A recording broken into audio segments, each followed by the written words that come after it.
continue while we're testing and unaccompanied by Have we lost the meaning of Memorial Day nowadays?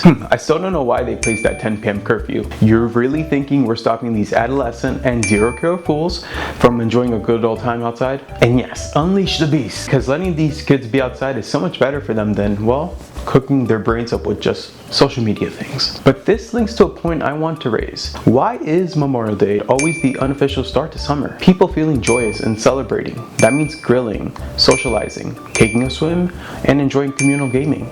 All these bright activities on a day that's meant to be taken into observation and not celebration. Let's quickly jump into how this holiday came to be in the US. FYI, it's about fallen soldiers, which yes, rest in peace, but just a preface. Also, when this sorrowful day started leaning towards, well, getting face drunk and plastered the good old Jersey Shore bender way. Let's take this well-deserved moment to see what the crazies have been up to in the modern era, and obviously how money is being made in the process while celebrating this holiday. And what could top awkward and acne-ridden teens passing the 10 p.m. curfew on a New Jersey beach boardwalk? A lot, actually. Let's take a dive. I'm about to drop the quickest history lesson on you. One ChatGPT or Gemini couldn't clarify enough for your pathetic, mouse-sized brain that can't shrink anymore. Sorry for digging deep, but we are not in the early 2010 YouTube scene anymore, people, and it's showing.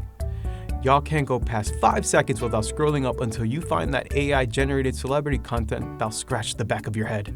That 16-year gap in media is quite drastic to imagine and to put into perspective. Alright, to quickly start, let's imagine it's post-Civil War America. And yes, unfortunately not with vampire hunter Abe Lincoln in the mix, but yeah, think about all those soldiers that died from both the Union and Confederate sides. It was a lot, and everyone's well-servingly sad about this.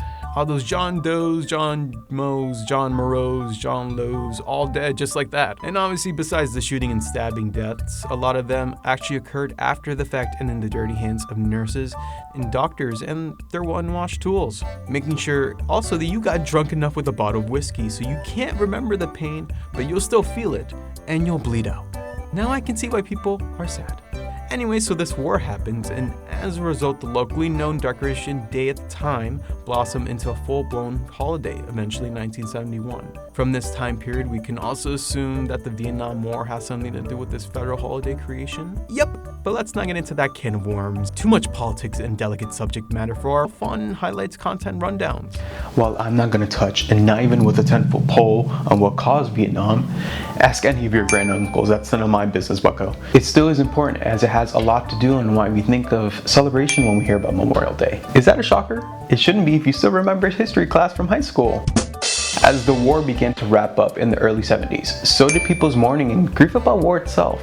The people were done lamenting, and the Federalist holiday now means a 3-day weekend at the end of May, when the heat starts to rise and all jobs and schools must comply. A recipe for disaster, they say, in terms of the whole observation part of it. But for me, I think it's a yay for fun. Can you even believe Time magazine by the mid-70s, so literally a couple of years since the holiday's inception, already declared the last Monday of May a day of nationwide hootenanny?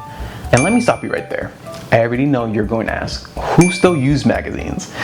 Well, buddy, printed on-hand media still dominated the masses at this point. And you may even ask, what is hootenanny? Same thing I asked. A term more recognized back then that literally means a throwback sort of event. So, a total slap in the faces of the wives of the John Does and Moes of the Civil War we talked about earlier. And we're just supposed to forget about the sadness too?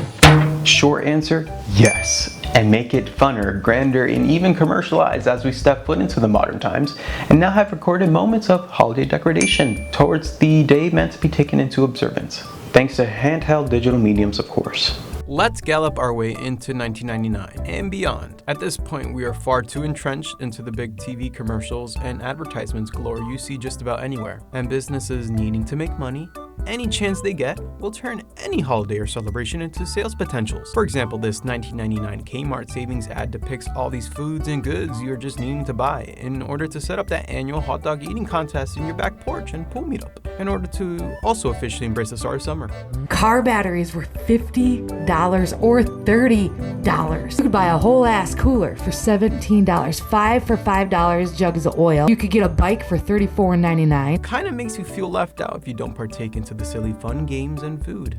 And if you think it would just stop at the mega shopping stores, other industries, including the mattress industry, needs to get their hands into this for some reason. This 2005 Serta commercial shows people choosing to do this. They wait outside of a mattress store to buy up all the beds you could think of ahead of the hot summer. Not something I would put together per se. Attention!